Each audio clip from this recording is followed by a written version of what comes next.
To find the lowest common denominator of these two problems, let's first write them. And it doesn't really matter what the numerator is of 1/10 and 3/25.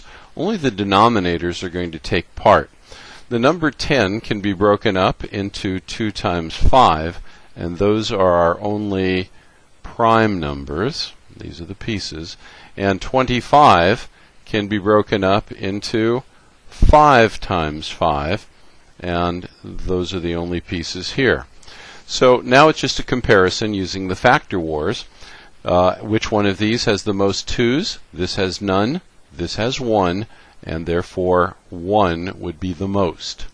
And for 5's, this has 1 5, this has 2 5's, so 2 5's would be the most. And if we multiply all this out, we should get our lowest common denominator for these two fractions. 2 times 5 is 10, and 10 times 5 is 50. So 50 is our answer, and that would be D.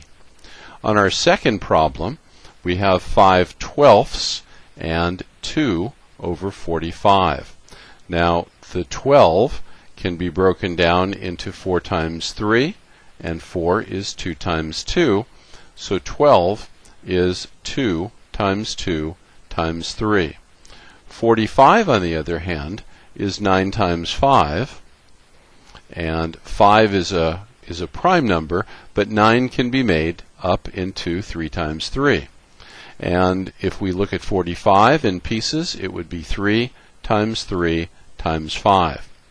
Well, the only thing we have to do now is to compare the pieces here to the pieces here and see which one has the most 2's and the most 3's and the most 5's.